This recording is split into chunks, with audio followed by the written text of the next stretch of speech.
Garuda di dadaku, Garuda kebanggaanku. Ku yakin hari ini pasti menang. Pasti menang.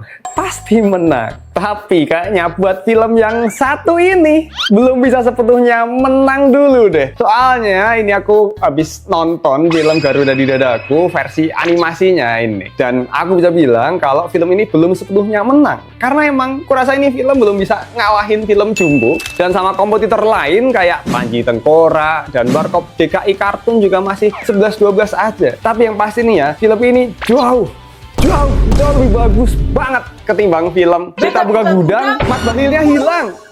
Salah, maksudku benderanya hilang. Ya yang itulah pokoknya. Tapi yang pasti aku nggak bilang film ini nggak bagus ya atau jelek. Enggak loh ya. Soalnya ini film itu dari awal first look-nya dilihatin, aku aja sampai ngerasa kalau film ini bakalan berpotensi banget buat rame. Dan waktu trailer keluar itu juga tetap cakep banget nih. Digadang-gadang banyak orang bakal sukses film Jumbo. Apalagi ketambahan momentum Piala Dunia kan. Tapi ini kenapa malah waktu filmnya tayang dan sampai aku bikin video ini, penontonnya baru 108.000 orang aja. Apakah karena emang animasi Indo aja yang udah nggak punya harapan lagi buat masyarakat kah? Atau karena ada kutukan film animasi yang terlalu nasionalis? Karena film sebelumnya kan kayak gitu. Atau jangan-jangan filmnya sepi ini karena ada pengaruh Indo nggak berhasil masuk Piala Dunia aja. Maka dari itu, aku Lajunta, orang yang udah nonton film Garuda di Dadaku versi animasi ini bakalan mencoba membedah kenapa film Garuda di Dadaku itu bisa nggak semenang itu. Yang mana semua itu bakal aku bahas dalam dua hal aja ya.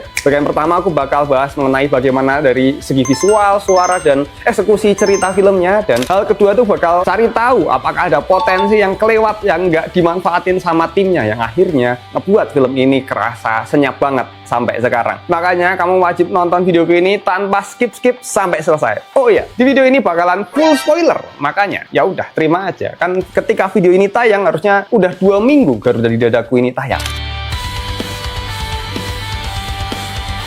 Oke, buat kamu yang belum tahu nih, film animasi Garuda di Dadaku ini emang adaptasi dari film live action legendaris dengan judul yang sama tahun 2009. Premis dasarnya sama plek, nyeritain perjuangan seorang anak buat bisa jadi pemain bola nasional dengan ngelawan semua keterbatasan. Tapi emang pendekatan di versi animasi ini beda banget, karena penulis dan sutradaranya kayaknya sengaja ingin ngasih unsur magis dan fantasi biar lebih ngejual dan disukai anak-anak. Nah, unsur fantasi inilah yang ngerombak total pendekatan ceritanya. Jadi ceritanya tentang Putra, anak 13 tahun yang kepingin banget jadi pemain bola profesional, tapi dia punya asma dan skill bolanya juga pas-pasan. Sampai suatu hari ada perkumpulan makhluk mistis Majelis Garuda yang lagi nyari kandidat anak berbakat lewat lencana ini nih. Dan dari situ muncullah Gaga, utusan roh dari Majelis Garuda tadi, yang terpaksa harus ngebantu Putra karena emang dia kandidat terpilihnya. Secara cerita simpel dan tipikal film anak. Dua karakter yang kejebak di kondisi nggak enak, mau nggak mau berjuang bareng dan akhirnya saling respect dan berjuang bersama. Nilai yang mau disampaikan sebenarnya tentang usaha pantang menyerah yang bisa ngalahin keterbatasan. Sebetulnya bagus nih, tapi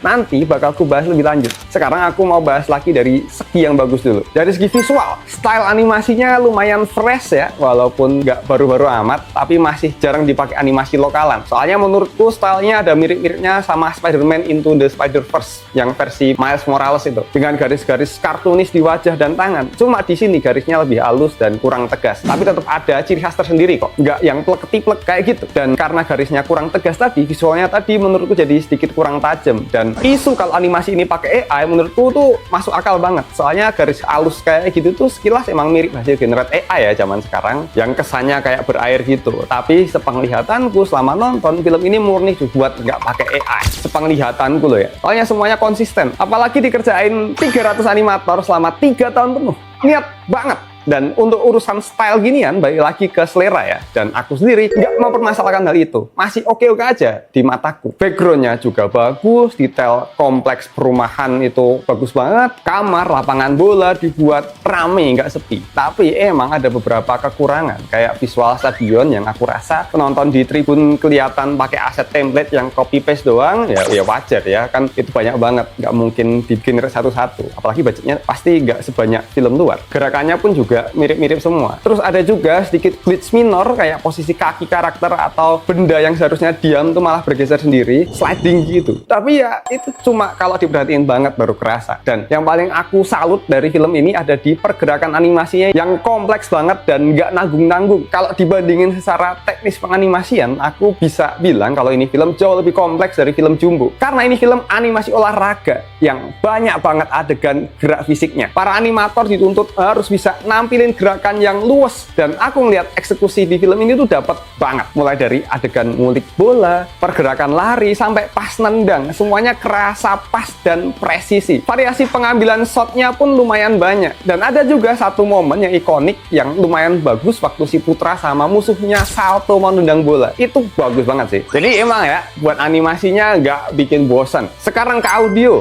buat voice acting aku nggak begitu mempermasalahkan sih. Christo Emmanuel sebagai Gaga, Keanu Aska sebagai Putra, Queen Salman sebagai Naya, dan cast-cast lainnya juga udah oke lah. Tapi ini buat karakter Majelis Garuda, suaranya kerasa kurang berwibawa. Apalagi waktu salah satu perwakilan turun ke lapangan di akhir, suaranya itu bener-bener kayak guru sama murid aja. Harisma dan wibawa sebagai entitas suci itu nggak kerasa sama sekali. Padahal scoringnya udah pengen dibuat megah. Terus ada juga beberapa momen dubbing yang lip sync-nya tuh kayak nggak sinkron, tapi nggak terlalu banyak dan nggak terlalu ganggu sih. Terus untuk soundtrack, lagu-lagunya diaransemen ulang dari versi live actionnya yang udah legendaris, kayak lagu Garuda di Dadaku yang dari Netral. Terus kemudian diaransemen sama Mbak Isyana, ini udah nggak usah diraguin lagi ya. Sukses untuk menambah sisi magical dari filmnya. Tapi nih sayang, scoringnya nggak se-wow itu. Komplain terbesarku ada di beberapa aset audio latar yang kayaknya diputar berulang-ulang kayak orang lagi mainin alat soundboard, persis kayak streamer gabut yang muter audio efeknya, kayak dipencet terus yeay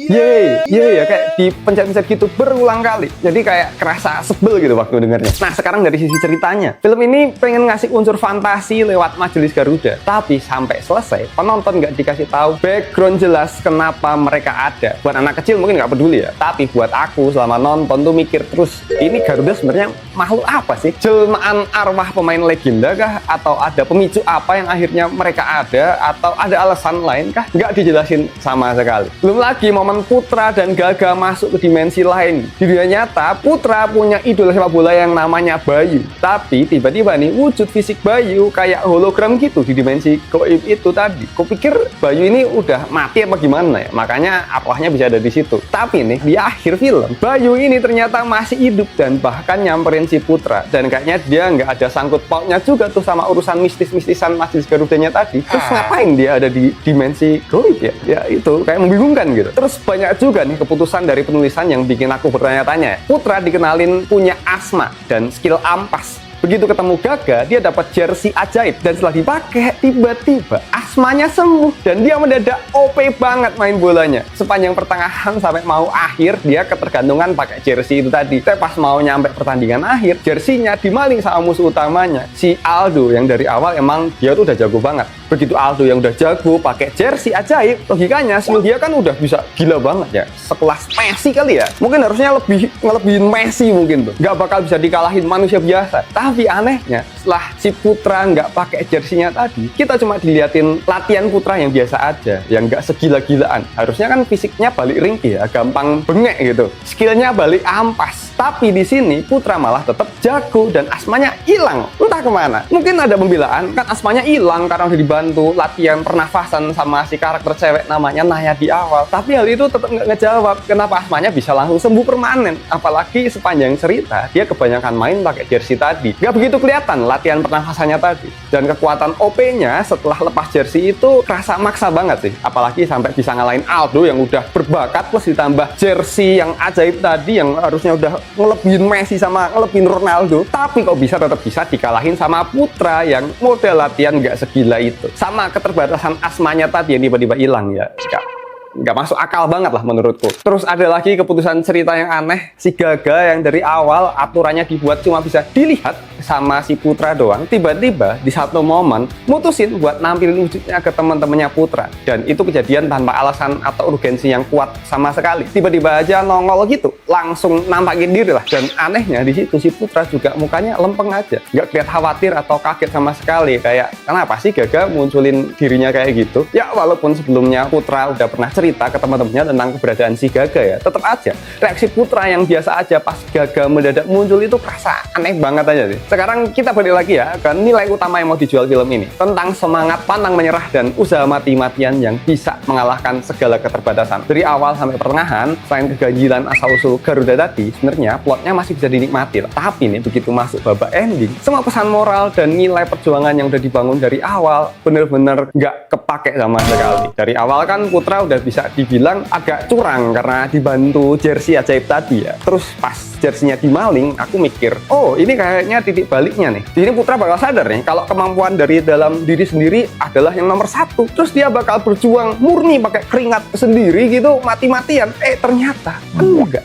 Walaupun Putra udah dibuat tetap jago nih, di detik-detik terakhir final pun si Gaga malah ikut campur tangan dengan cara curang lagi. Dia narik-narik baju pemain lawan buat ngalihin perhatian biar tim Putra bisa menang. Nilai perjuangan pantang menyerahnya yang mau disampaikan itu jadi hilang seketika. Nggak tahu banget tuh kenapa, gemes banget nontonnya. Film ini tuh jadi nggak ngasih pembelajaran moral yang penuh ke penonton. Soalnya menangnya aja tetap curang, sama aja bohong kan. Nggak dibantuin jersey ajaib, tapi tetap dibantuin curang sama si Gaganya. Ya sepenting itu penulisan cerita buat film. Soalnya kalau salah sedikit aja untuk mengkomunikasikan, maka bakal bisa ngilangin esensi dari cerita itu sendiri. Makanya aku dari dulu juga udah sadar kalau proses nulis itu emang ngaruh besar banget ke hasil akhir sebuah karya. Yang sama kayak kerjaanku sekarang ya, tiap hari nulis dan kerja di depan komputer. Makanya aku juga butuh alat yang ngebantu proses kerjaku jadi lebih nyaman dan lebih produktif lagi. Makanya ini aku rekomendasiin keyboard yang udah sering ku pakai, kayak keyboard yang ini nih, enak banget buat ngetik atau main game. Aku ada keyboard yang ini, harganya terjangkau. Terus ada yang ini sama ini nih, yang spesial. Ini beneran real, aku pakai semua, jadi aku nggak bohong soal kenikmatannya. Makanya nih buruan aja cek semua produk yang aku rekomendasikan tadi. Siapa tahu harganya lagi diskon parah. Balik lagi pembahasan. Terus masuk ke tipikal masalah klasik film animasi Indonesia pada umumnya. Penggunaan dialog kalimat yang terlalu baku dan minimnya unsur komedi. Candaan di film ini tuh kerasa garing banget gitu. Dan susah buat terima anak-anak sebagai target pasarnya. Dan aku bisa ngomong begini karena ini fakta real yang aku alamin sendiri waktu kemarin nonton di bioskop. Soalnya kebetulan di studio tempat nonton itu ada sekitar 7 anak kecil yang diajak orang tuanya nonton. Posisi duduk mereka pas banget di depan tuh, persis di samping kanan sama persis di belakang. Bisa lah tahu persis gimana respon dari anak-anak selama film diputar. Dan hasilnya sepanjang film kayak sedikit banget momen bocil-bocil tuh ketawa karena jokes atau unsur komedinya. Kagak ada satupun momen komedi yang bener-bener bisa memicu satu studio buat ketawa lepas bareng-bareng gitu tuh. Gak ada, beneran sunyi. Bocil-bocil tuh paling ketawa dikit pas ada adegan karakter jatuh atau tipikal komedi slapstick fisik aja, bukan karena dialog candaannya yang ngena gitu atau bikin punchline yang ketapa banget dan akhirnya ketawa buar gitu, tuh nggak ada. Makanya nggak heran kalau karakter-karakter film ini tuh nggak membekas di kepala penonton. Selain Putra dan Gaga sama Naya, pendalaman karakter pendukung lainnya itu bener-bener nggak ada, hambar banget. Teman-teman Putra itu juga cuma ada di layar buat menuhi lapangan doang, nggak punya fungsi narasi yang kuat. Kalau bandingin sama Jumbo ya, padahal ya kedua film ini tuh punya formula yang mirip banget. Tokoh utama sama-sama dari awal nggak jago, mendadak jago karena bantuan mistis, sempat sombong, kena sentilan, lalu proses pendewasaan. Tapi yang disayangkan, antagonis utama si Aldo ya nggak dikasih pendalaman sama sekali. Dia cuma dijadiin anak sombong dan jahat ya karena dia musuh. Beda sama Jumbo, dimana kita dikasih lihat background story antagonisnya, yaitu si Atta. Jadi penonton bisa paham dan bersimpati kenapa karakter itu bisa bertindak jahat. Dan si Aldo pun di Garuda di Dadaku ini juga nggak konsisten jahatnya. Soalnya waktu ending ngerasa banget dia malah nggak sejahat itu sama tim Putra yang tanpa ada sebab apa-apa. Kesimpulannya, Garuda di Dadaku versi animasi ini secara visual udah oke dan punya ciri khas sendiri. Tapi sayang banget nih, eksekusi naskahnya masih punya banyak kekurangan dan bikin orang kebingungan. Apalagi mendekati akhir ceritanya. Dan ternyata masih ada satu hal krusial lagi nih yang menurutku kurang banget dimaksimalin sama tim produksinya, yang ngebuat film ini makin nggak rame lagi. Yang mana itu bisa kejadian karena Oke, kita harus tahu dulu nih, kalau film Garuda di Dadaku ini disutradarai sama Mas Roni Gani yang udah pernah terlibat di proyek-proyek Hollywood kayak Avenger Endgame sama Transformer. Film ini juga diproduksi sama PH Base Entertainment sama KW Animation yang ngelibatin sampai 300 animator selama 3 tahun penuh buat ngerjain film ini. Bayangin, 300 orang, 3 tahun. Dan pengalaman sutradaranya juga nggak kaleng-kaleng ya. Jadi dari segi tenaga dan waktu sama SDM-nya tuh udah bagus dan niat banget. Budgetnya juga pasti ya gede lah ya. Aku perkirain sih sampai nggak tahu ya, puluhan miliar lah pokoknya. Dan kayak yang udah aku bilang di awal, dari awal first look-nya dirilis, aku ingat banget banyak orang yang antusias. Trailer pertama juga dapat perhatian yang luar biasa menurutku. Banyak yang bilang ini bakal jadi film animasi besar berikutnya setelah Jumbo. Promonya waktu itu cukup gencar di awal sampai bikin orang penasaran. Apalagi dulu rame banget, soalnya juga tayang animasi horor Indo ya, Merah Putih One for All waktu itu. Makin naik lah ini nama filmnya. Tapi masalahnya setelah filmnya tayang, promonya itu bener-bener kerasa kayak hilang gitu aja. Iklannya berkurang drastis, nggak ada gebrakan baru, nggak ada konten-konten seru di sosial media yang bisa ngejaga nge-hype-nya gitu. Padahal masa-masa awal tayang tuh kan penting banget buat ngebangun momentum. Kalau dari awal udah sepi ya susah buat naik lagi. Dan sampai aku buat video ini tanggal 23 Juni, jumlah penontonnya baru 108.000 orang doang. 108.000 cuy. Ya agak miris sih, padahal ini film kan tentang sepak bola dan rilisnya bener-bener bareng sama Piala Dunia yang lagi sekarang ini banget. Tapi hype-nya bener-bener nggak kebangun sama sekali. Seharusnya ini momentum yang pas banget gitu. Dan aku rasa nggak dimanfaatin semaksimal itu sama tim marketingnya. Tapi nih, kalau dipikir-pikir lagi ya, sebetulnya ini film tetap susah sih untuk nebeng arus Piala Dunia. Soalnya ada permasalahan di target penontonnya. Soalnya kalau mau narik penyuka bola, fans bola itu sebenarnya ya nggak peduli amat gitu sama animasi. Kalau orang suka bola ya mereka lebih suka nonton pertandingan beneran aja daripada cuma lihat animasinya. Dan buat pembanding nih ya, film Jumbo sukses karena temanya universal. Anak cowok suka,